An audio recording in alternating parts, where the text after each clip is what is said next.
En el vasto y tumultuoso lienzo de la mitología griega, antes de que el fantasma de Esparta desatara su furia contra el panteón olímpico, hubo una historia de tormento, traición y la dura búsqueda de la libertad. God of War Ascension, lanzado en marzo del año 2013, y no fue solo la séptima entrega de la aclamada serie, sino también una precuela que se adentra en el oscuro pasado de Kratos.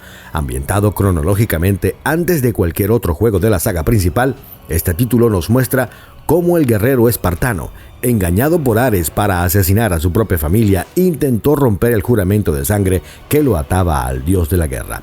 Pero tal acto de rebeldía no podía quedar impune.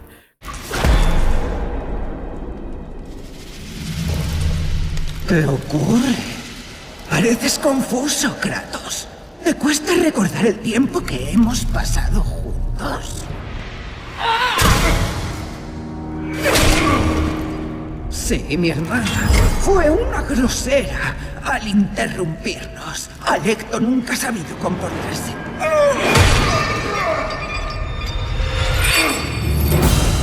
God of War es una saga de videojuegos que comenzó en el año 2005 y desde entonces ha lanzado varias entregas a lo largo de estos 20 años.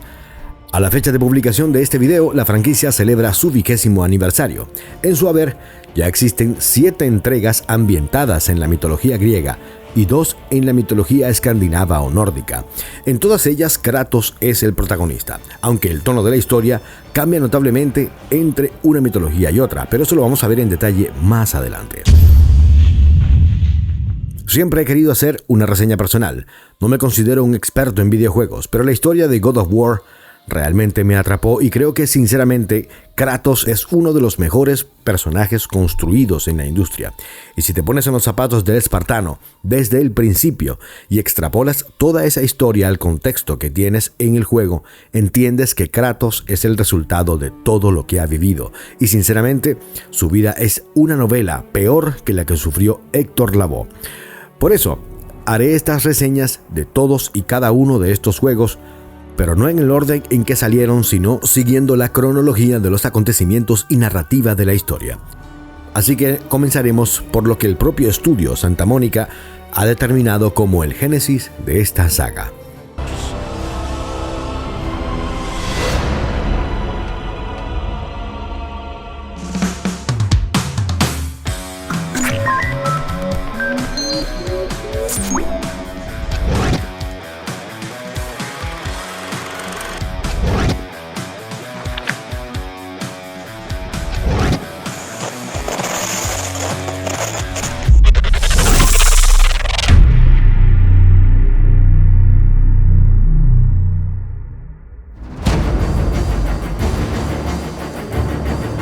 Hola, amigos y amigas invisibles. Bienvenidos a este mi primer video del canal, un espacio donde hablaremos de críticas, reseñas, opiniones y, por qué no, simples reflexiones de lo que virtualmente a mí me gusta. Claro, porque este es mi canal, pero no se preocupen, no vengo a ofender a nadie. Solo he venido a entretenerlos. Esto es Guacopolis y, como es lógico, yo soy Guaco. Hoy estamos a punto de comenzar un video que llevo muchísimo tiempo tratando de hacer. Me dije, Guaco, hazlo de una buena vez. Y se trata de una reseña tardía, porque soy un jugador de videojuegos recurrente, pero no soy el mejor. Sin embargo, me gusta también decir mi opinión y bueno, nada, esto es sin preámbulos y empezamos con el vídeo.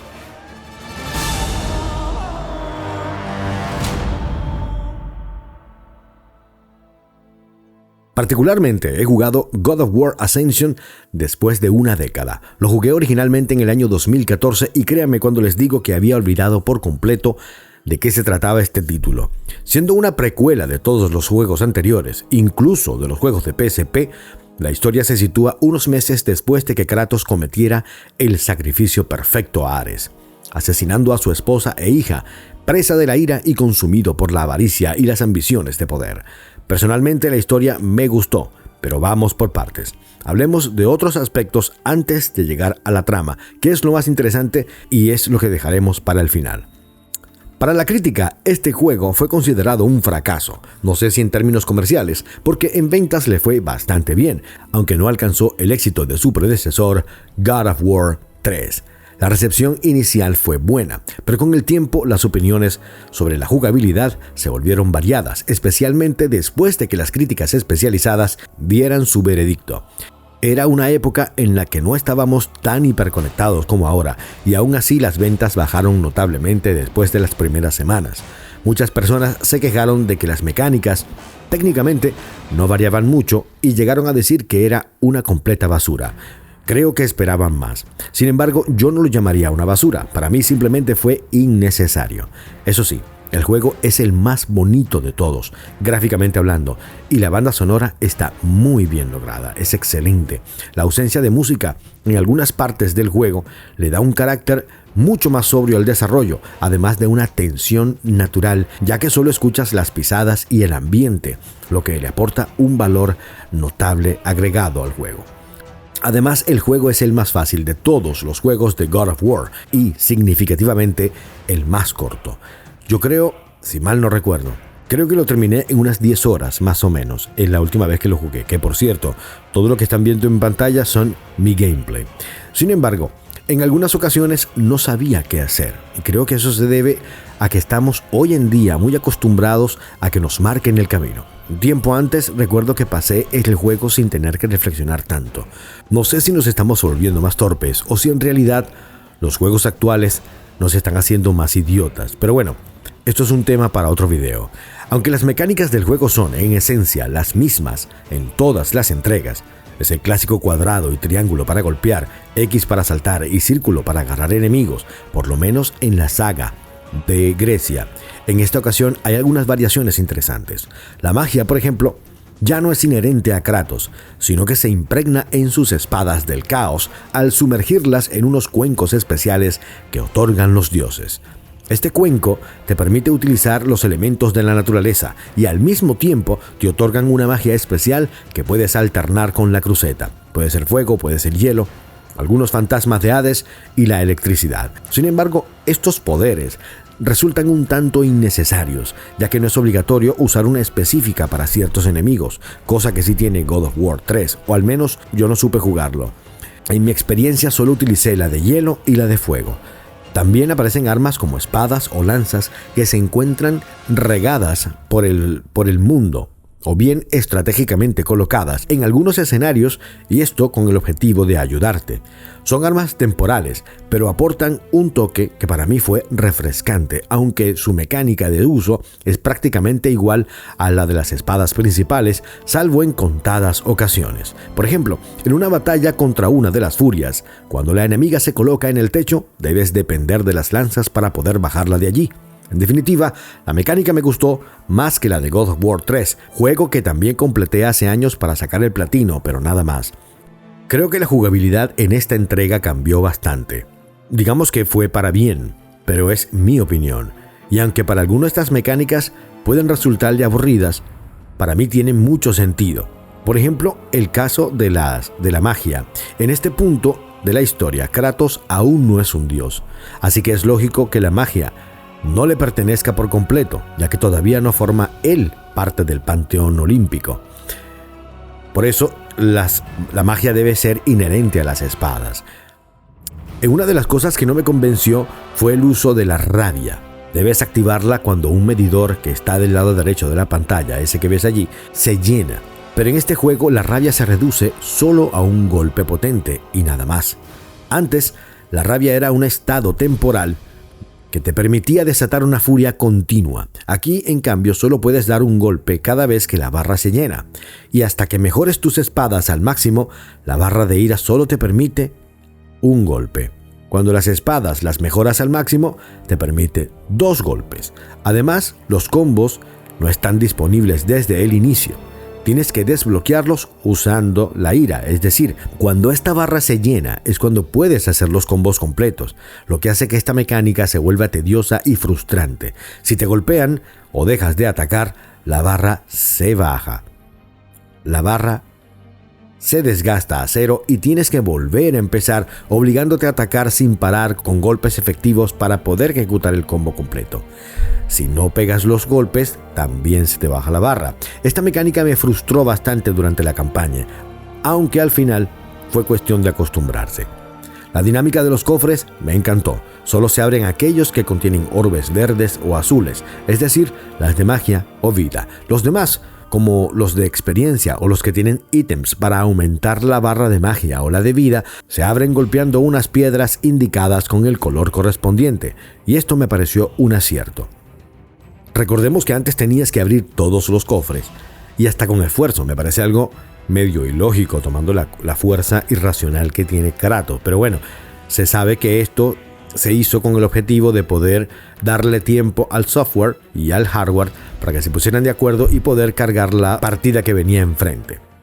Desde mi punto de vista es un juego divertido, pero me llamó la atención que no recordaba absolutamente nada de este juego salvo las furias. Pero tampoco es que me acordaba de quiénes eran, lo que indica que fue este juego en cierta medida olvidable. Y eso es un gran problema, considerando que nunca olvidé el primer God of War, a pesar de haberlo jugado completamente en inglés y mucho antes que este. Esto sugiere que en cuanto a la historia, el juego no aporta nada realmente nuevo, más allá de la inclusión de las furias, cuyo final es relativamente sencillo.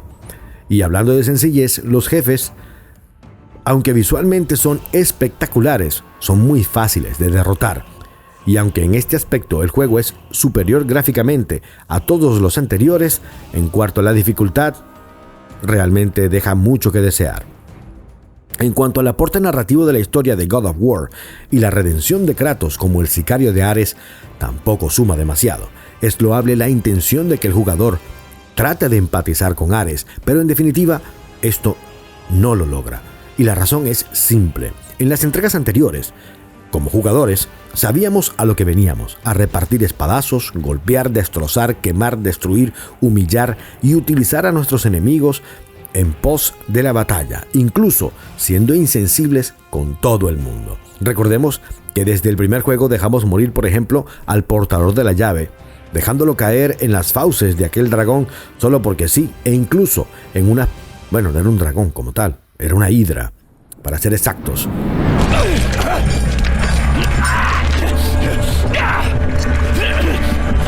¡Gracias! ¡Gracias a los dioses que volviste a por mí! No he vuelto a por ti. ¡No! E incluso en una pequeña plaza destrozamos inocentes, todo esto en el juego 1, para recuperar vida mientras matamos cíclopes. Esto lo vamos a tratar en su momento. Es decir, que somos realmente indolentes con la vida. En esta entrega se siente más de lo mismo, pero con algunas mecánicas distintas, pero en el fondo sigue siendo igual. Por eso, el intento de empatizar con Kratos solo queda en esta entrega en un intento. Otro aporte fue la apuesta de Ascension, que fue la inclusión del modo multijugador. Este modo era exclusivamente en línea y permitía partidas de hasta 8 jugadores, tanto competitivas como cooperativas. La mecánica del multijugador era bastante simple. Antes de comenzar a jugar, los jugadores, con su avatar, debían vender el alma de su campeón a uno de los 4 dioses disponibles, que eran Hades, Ares, Zeus o Poseidón. Otorga un estilo de combate y habilidades únicas, lo que añade cierta variedad a la experiencia. Sin embargo, considerando que el panteón griego cuenta con 12 dioses principales, resulta algo limitado que solo puedes elegir entre 1/3 del roster original, es decir, entre 4 dioses nada más. A medida que avanzas, puedes desbloquear habilidades mágicas, armaduras y armas mucho más mejoradas, así como reliquias y otros tesoros que te permiten ganar puntos de experiencia y subir de nivel a tu guerrero. Es importante destacar que Kratos no es un personaje jugable en el modo online, una decisión tomada para equilibrar el juego y evitar la presencia de múltiples versiones de Kratos de diferentes colores. Esto fue un gran acierto tomando en cuenta lo que sucedió, por ejemplo, con Dragon Ball Sparking Zero, donde todos son Goku Ultra Instinto. Además, no hay personajes femeninos jugables en el multijugador, ya que los avatares están basados en el modelo de animación de Kratos. Creo que hubiese sido interesante que colocaran a una chica como modelo a escoger. El combate multijugador es casi idéntico a la campaña, aunque modificado para adaptarse a la dinámica en línea, resultando en una versión más lenta y táctica de un clásico luchador de arena. Los mapas multijugador están inspirados en ubicaciones emblemáticas de entregas anteriores de God of War. Los modos de juego incluyen el favor de los dioses, por equipos, 4 contra 4 o 2 contra 2, la captura de la bandera, que eran 4 contra 4, favor de los dioses de 4 u 8 jugadores, la competición de los dioses, que era 1 o 2 jugadores en cooperativo, y el lance o batalla de honor 1 contra 1. No voy a dar detalles de estos juegos porque realmente no los jugué.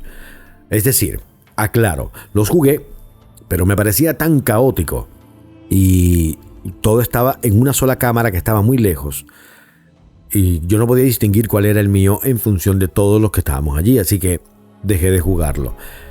Las 4 características que les acabo de comentar las busqué en línea. Yo no recuerdo haber jugado todo el multijugador porque realmente no me gustó. Y a propósito de esto, el multijugador se lanzó en fase beta a finales del 2012 y principios del 2013. Cabe destacar que el juego no cuenta con un multijugador local, lo que limitó aún más la experiencia para quienes preferían jugar con amigos en la misma consola. Es decir, solo podías jugar si tienes internet. Como les dije, probé este multijugador y me pareció bastante malo, era muy caótico. Fácil era perder la atención con tantos elementos brillando en pantalla y la cámara no ayudaba en absoluto porque estaba lejos. Fue un buen intento, pero se quedó solo en eso. Y en definitiva, God of War se siente como un juego de relleno que no aporta nada significativo a la redención de Kratos, y ese fue el intento. Da la impresión de que fue desarrollado principalmente para sacarte el dinero del bolsillo. Es divertido y puede entretenerte un rato, pero es completamente olvidable. ¿O no? Quizás las premisas eran buenas, pero no lograron enganchar realmente al jugador. Pero para analizar esto, vayamos a fondo. Vamos a la historia.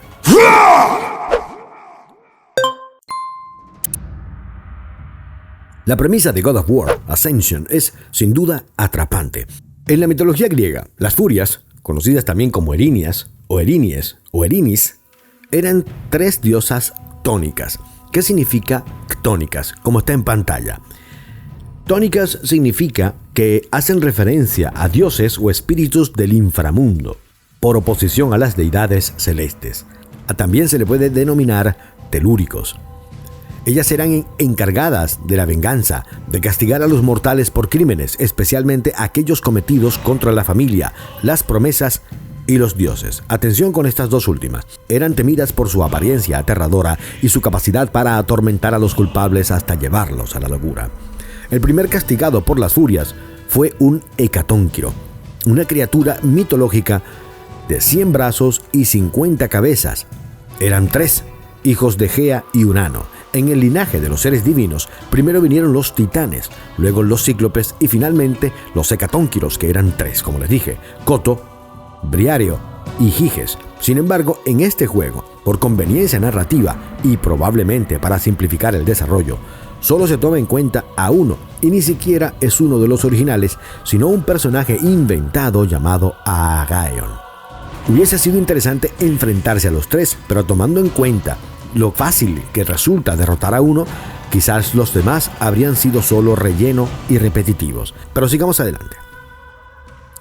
Aegaeon, el hecatónquiro, al no cumplir con las promesas hechas a Zeus, fue encarcelado por las furias y condenado a vivir en una prisión de piedra tras ser brutalmente torturado a placer.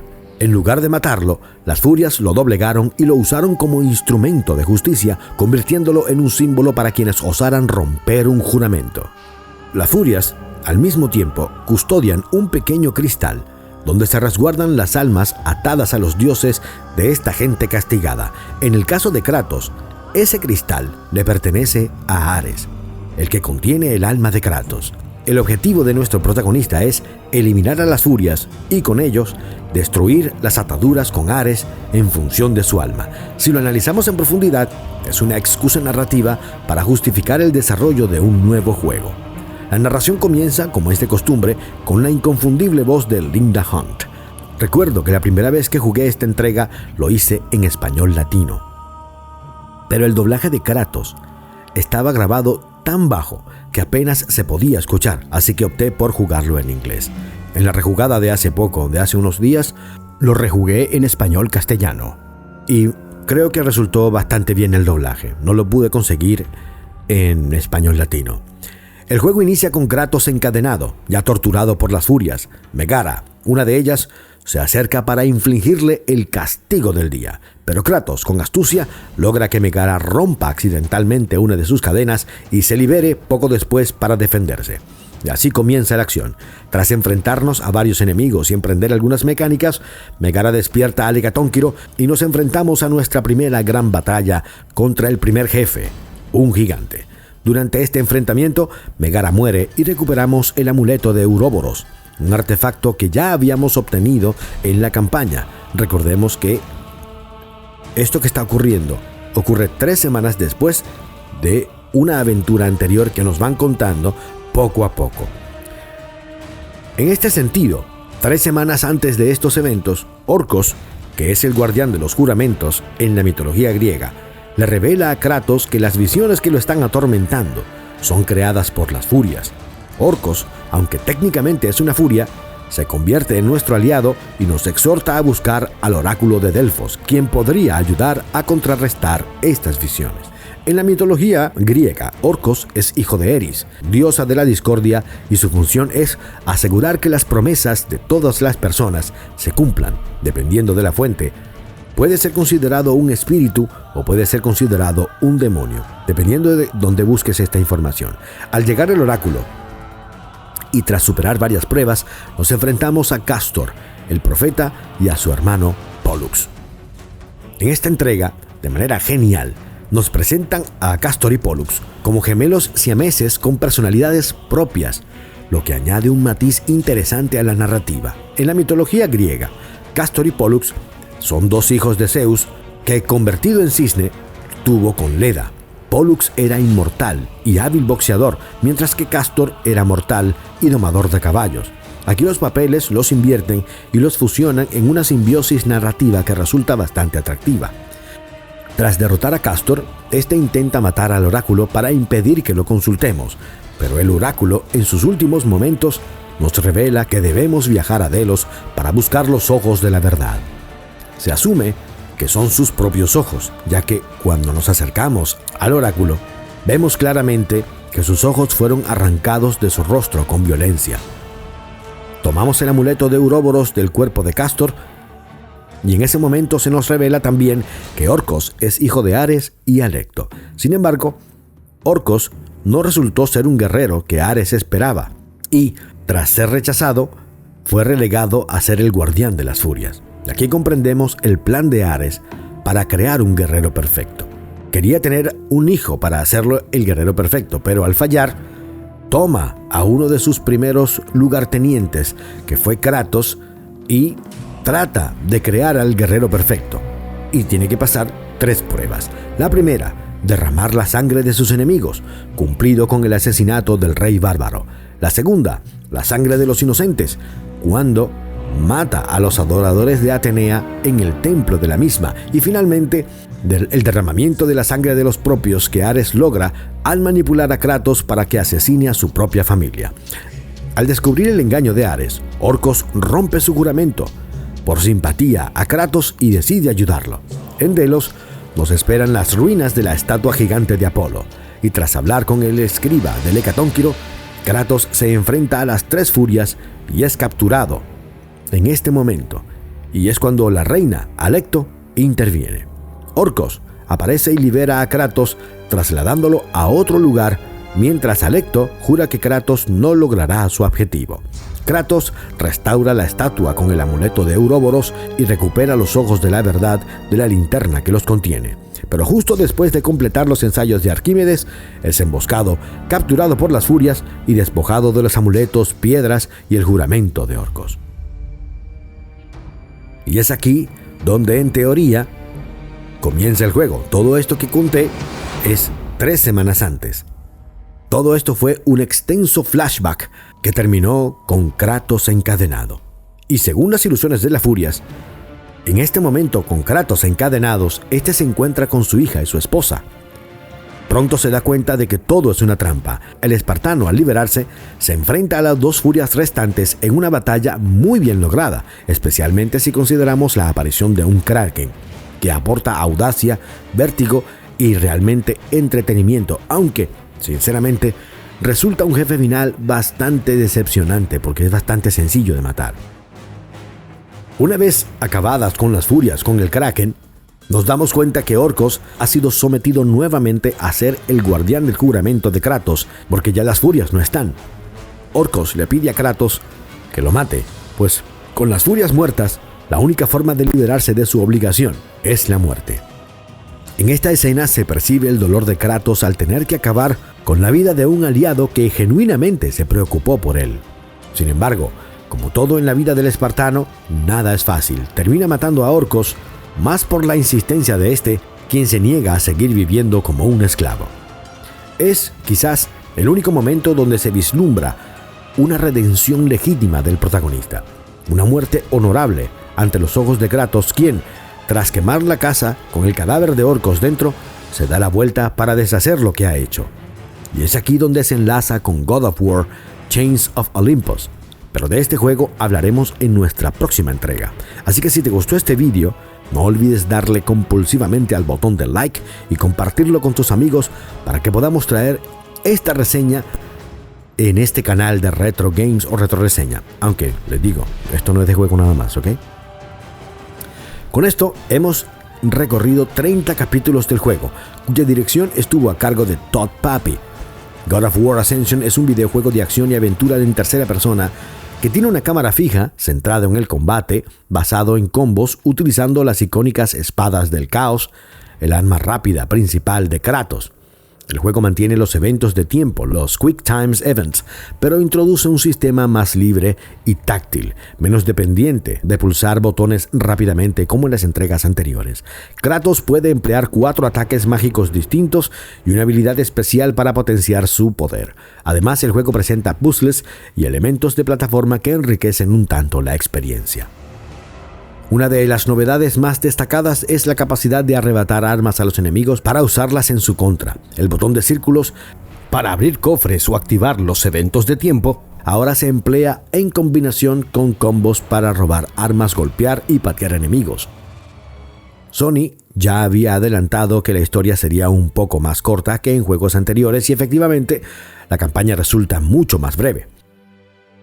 Desde el punto de vista técnico, God of War Ascension utiliza un motor gráfico modificado de God of War 3. Los desarrolladores se propusieron crear personajes más realistas, efectos de iluminación dinámica y escenarios nuevos y cambiantes, y creo que lo lograron bastante bien. Se implementó tecnología avanzada para simular telas, cabellos y sombreados en la piel, logrando un resultado visual bastante bien logrado, aunque en ocasiones Kratos puede verse algo deforme. El modelo de Kratos fue remodelado para mostrar un aspecto un tanto más joven, acorde a la cronología de la historia. Además, el juego fue desarrollado pensando en la función de 3D estereoscópico, lo que en su momento fue un añadido interesante. La banda sonora, compuesta por Tyler Bates, mantiene un nivel brillante y no desentona respecto a entregas anteriores. El juego también presenta una nueva cámara que permite apreciar mejor el entorno, aunque sigue sin ofrecer un control total al jugador. God of War es una precuela técnicamente impresionante que nos ofrece una visión más joven y humana de Kratos. Refina el combate para un solo jugador y se aventura por primera vez en el terreno del multijugador. Aunque fue bien recibido por su jugabilidad base y su presentación visual, no logró cautivar a la crítica ni al público con la misma fuerza que sus predecesores, principalmente por lo repetitivo de su propuesta y la falta de una narrativa sólida. La empatía que deberíamos haber sentido por Kratos se diluye a medida que avanzamos, ya que no parece estar aprendiendo nada nuevo. En este punto, Kratos sigue un camino de venganza más que de redención. Aunque hay destellos de humanidad desde el inicio, algo que sí logra transmitir God of War del año 2018, que si todo sale bien y ustedes me apoyan, también traeremos al canal. El multijugador fue un punto de división importante.